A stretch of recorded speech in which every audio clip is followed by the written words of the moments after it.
Good evening and welcome to the Year 10 Parents Information Evening. At this time of year, we usually like to invite our parents into school where we can share this information and also seek questions and hopefully try and answer them. If you do have any questions at the end of this presentation, please feel free to put the comments in the comment box, and once we have all of this information collated, we will aim to get back to you. Tonight, the main two presenters will be myself, Mrs. Froggatt, and also Mrs. Gould, who is our assistant head teacher. At this time of year, we like to congratulate our students on their achievement. As you know from the news, this year was a little bit different in terms of how our students were awarded grades. And after a long and difficult road for our A-level students, our students were awarded at GCSE and eventually A-level with their centre assessed grades.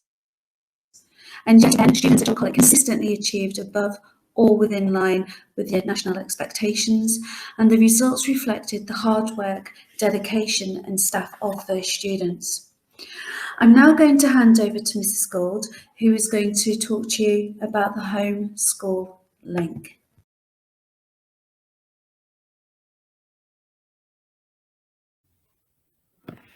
Year 10 is about developing good study habits, and those habits are just as important at home as they are in school. And your child will need support from you with this. Now you've kind of got a bit used to this because you were helping to facilitate your child's learning during lockdown. So you will know how important organisation is. Attendance is really, really important. And I kind of say that with the caveat that we are in the midst of a global pandemic. So, for example, should you find yourself in the position where your child has to self-isolate, the work that is being set in school is on the Google Classroom. So it's really, really important that if they are able to, they are working through that work during the day, trying to stick to their timetable and completing that work. Because there may not be another chance to go and revisit that when they get back into school. It's really important to us as well that they arrive on time with the correct equipment and in the right uniform, because we don't want to waste any time. There is a massive correlation between attendance and examination grades, good examination grades. With our 2019 summer exam data, it could clearly be seen by something called the Progress 8 score, which is the value added to a child's grade. So a student with more than 95% attendance, the average Progress 8 was plus 0.32, which is almost a third of a grade. For students with attendance of less than 85%, it was minus 1.32, which is almost a grade and a third on average that they underachieved. So being at school is really, really important if it is at all possible. And then the ready, respectful, responsible are our school rules, and these are important. And you know, how specifically do they relate to Year 10? Being ready is it's about doing the best work first time. More important now than ever. I think if you spoke to the Year 11s from last year who had centre assessed grades for their final examinations, this kind of, you know, putting it off to tomorrow, I'm going to work hard next week, or, you know, after Christmas I'm going to work hard. Some of them didn't get that opportunity. So it really is now or never. And it's really, really important to take mocks seriously and preparation for internal assessment, to stick to deadlines, to use Google Classroom, as I've said, to go over work and to fill in gaps where a student's not attending a lesson, and to be prepared and develop good revision habits now. You know, students should be working each night at home. If they're telling you at this stage that they don't have homework, alarm bells would be ringing. If they're doing 2 hours a night now, That's something that then we can increase as we go through year 10 into year 11. We were saying to the year 11s at the beginning of September last year, 3 hours a night. And that includes homework, because most of the homework being set will be around examination tasks. But if they've got an hour's homework and they've done, they should be doing an hour's revision as well, making sure they have a good night's sleep, and the quality of sleep as well. I'm going to mention social media in a moment. Being respectful in class, of course, we do not have time to waste. We're in school and we want to really maximise that teacher student kind of learning environment, so that the students are really getting the most out of being in the classroom, and we don't have time for distractions.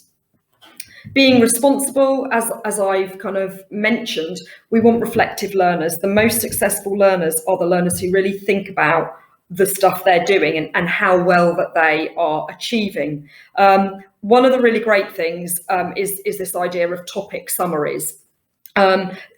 Personalised learning checklists, some subjects call them. So it's a syllabus list. Often they're RAG rated, red, amber, green, and you get to the end of a unit and the student's thinking, right, these bullet points, which are the exam syllabus, what am I good at, what am I a bit dodgy on, and where do I have my gaps? Red, obviously, is the gaps. Amber, oh, I better go and revisit. Green, I feel really confident about this. You know, speak to them. Have they got them for history? Have they got them for science? Set up A4 folders, put them in the front. My son is now year 11, and when he started his revision, he kind of said to me, I don't know where to start. Well, this is where you start. You start with a list in a folder, you get the revision book, and when you've got time, you are working through, you know, and you're making a timetable. I'm going to do biology 1 hour, I'm going to do history 1 hour, I'm going to do business studies 1 hour, and then ticking off those hours spent. That nobody can take that away from a student. If they've done that learning, it's money in the bank, and it will stand them in good stead. Little and often, the cliche, it's a marathon, not a sprint. The earlier they start getting those habits going, the better. We mention here useful websites, GCSE Bite Size. Of course, all students have access to GCSE Pod. GCSE Pod is brilliant.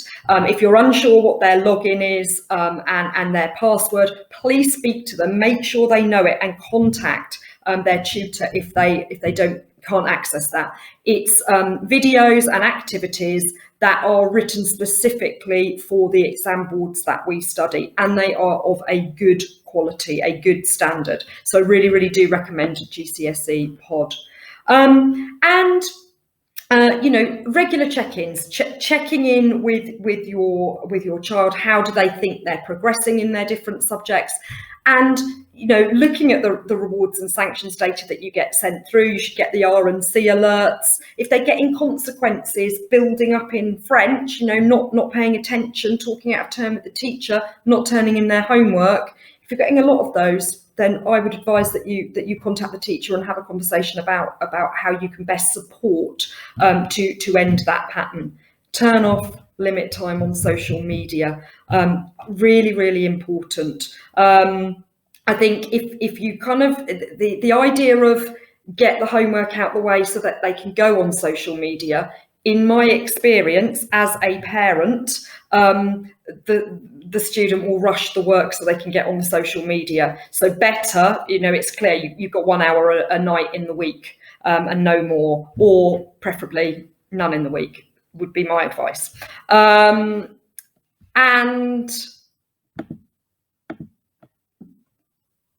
finally, how is progress measured? So when you get reports home, you will get something that looks like this. You've got a target grade, which is based on FFT, Fisher Family Trust, aspirational data, which is kind of, it comes about from prior attainment data. And then the likely to achieve grade is the professional judgment, looking at assessments and how a student is in class, of what the teacher thinks the student will achieve if they continue to progress at the same rate.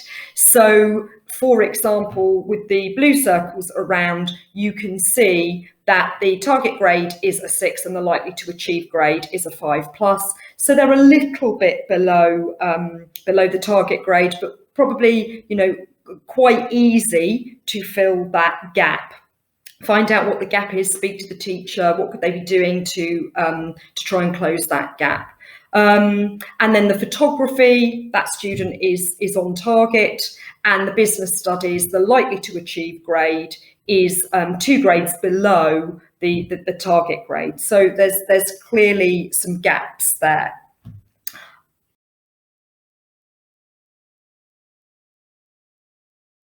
So I'm just going to remind you some key information about our core subjects. The last time that students sat an examination in these subjects, a Year 11 cohort, was summer 2019, and the English results, as you can see, were very good, with, for example, 73% achieving a 9 to 4 grade, which is above national averages. It's really useful to know what examination board a student is studying. English specification is AQA, and that helps you when you want to find out the topic lists or perhaps purchase revision guides. There's an English language paper, and there are English literature papers as well. And the English literature texts are Macbeth and Dr. Jekyll and Mr. Hyde. And something to note is that students have to learn their quotes. In the past, they were allowed to annotate them in the books and take them in, but not under the recent GCSE guidance. So students have to learn quotes for English literature. For maths, again, these are the 2019 results. You can see that 77% of students achieved a grade 9 to 4, which was above the national average. The exam board for maths is Edexcel, and there are 2 tiers of entry. The foundation tier from grades 5 to 1, and the higher tier grades 9 to 4. And there are 3 maths papers. And then there are a number of revision resources for maths. If you're unsure about what's best to use, then I'm sure your child will be getting advice from their maths teacher, who you can always contact and ask. But things like My Maths is an online platform that the students have access to practice their skills. Mrs. Kennedy was really keen for me to talk to you about the high standards that the science department have, their high expectations. These are the science results from again from the summer of 2019 for the Year 11s, and her message was that she's confident that had the Year 11 that would have taken their exams this summer actually taken the exams, they would have achieved even better than this. And her expectation for the Year 10s is that they build on this success. So expectations, across our subjects are high. And for the specification for science, it is AQA. And again, there are 2 tiers of entry. There is the foundation and the higher tier. And there are 2 science exams that students might be entered for: the combined science course or the triple science course, which where the examination papers are organised in the separate sciences, biology, chemistry and physics. And you can see there are a number of exams across the science qualifications. So in Year 10, the content for both of the papers is delivered in separate elements, delivered as biology, chemistry and physics.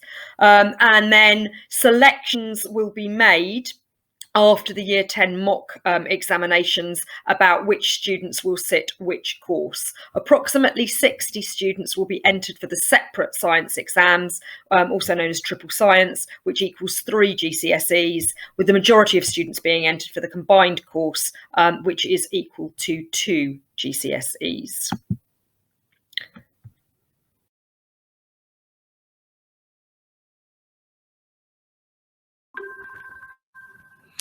So how do we ensure that our students maximise their GCSE grades? Well, as a school, we believe that we should have quality teaching the first time, and along with that, quality first time learning. That means the teacher is prepared, they deliver the best lesson, and in return, students have the best learning experience. By doing this, that allows them to have a full set of notes and lesson notes to review. That could be through the use of highlighting of key words or key topics, rereading that information to ensure that it's embedded, testing themselves by creating a spider diagram. Homework in Year 10 will increasingly become more in the style of examination questions. That's so that our students know what the examiners are looking for in terms of the length of the writing, the content of the writing, how to analyse, how to evaluate, but also so that it prepares them for when they go into the exam. There's nothing worse than going into an exam not knowing what to expect. By knowing the information through regular reviewing of learning and by doing exam-style questions as homework, students, we have found in our experience, go into the exam knowing that they know their information, knowing the expectations. The only thing they don't actually know is the question. We also envisage that our homework will now be increased to at least 1 hour per day from now. But in this new age of revising, okay, students may say, well, actually, I learn better by using online video reviews, or I learn better through the use of podcasts. As a school, we would say to our students, please find a way that works for you. So there are some techniques to help us to develop good revision strategies. Going on bite size for some students really does help. It allows them to actually read some information, to test it, to retest.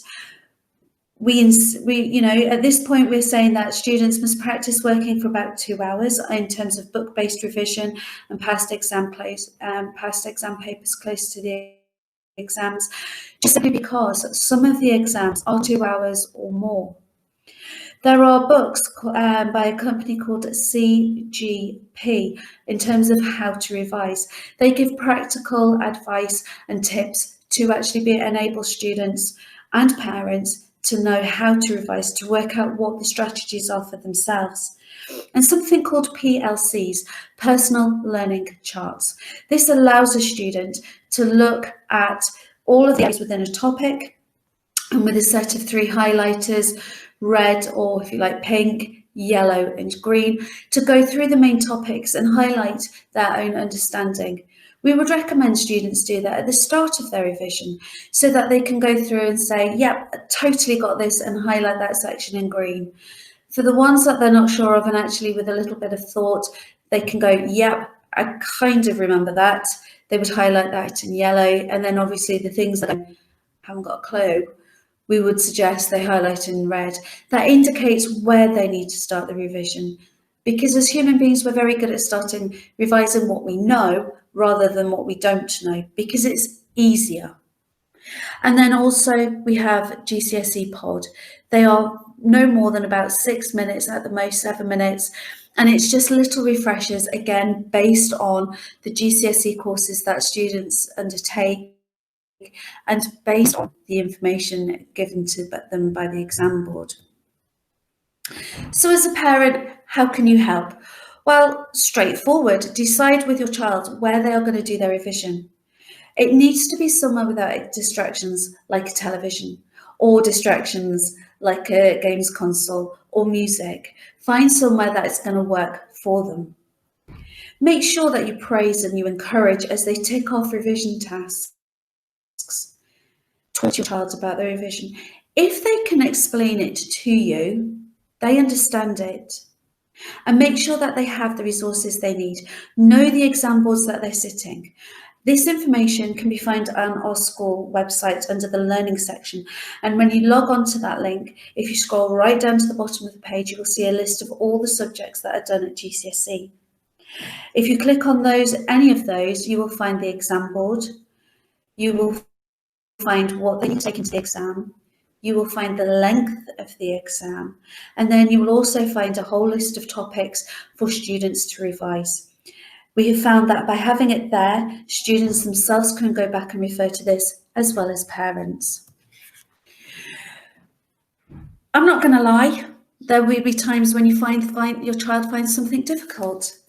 Talk to them, acknowledge how they're feeling, and try to adopt a sense of attitude in trying to find a solution.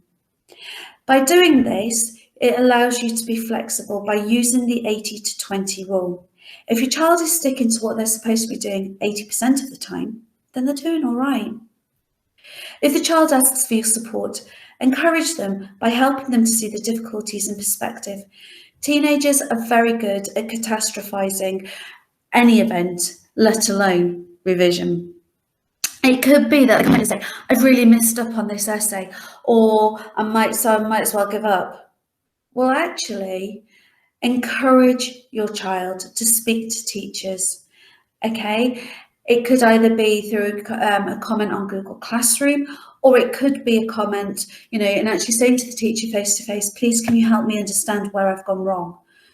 By doing this, it shows that they want to know where they've gone wrong and to help them improve for the next time. The final piece of advice I can give you in this particular section is reassure them that anxiety around exams is normal. Nobody likes them. Nobody likes to seem to be failed. And this is, in some cases, how some people view exams. The reality of it is, an exam is not to test what you don't know. It is there to test what you do. We appreciate that it's actually not just about exams, and that there is life outside of school where students will be doing 1,001 different things, obviously given the restrictions from COVID. So as a school, we have invested in a program called Unifrog. It's a versatile resource and it has lots of different purposes. For example, it allows our students to research the opportunities available to them based on their subjects after GCSE. Some students may want to go on to do A-levels, some students may want to go on to do an MPQ or a BTEC. Unifrog allows them to actually explore their options post GCSE. Another thing that Unifrog can do is to build a record of skills for CV and personal statements.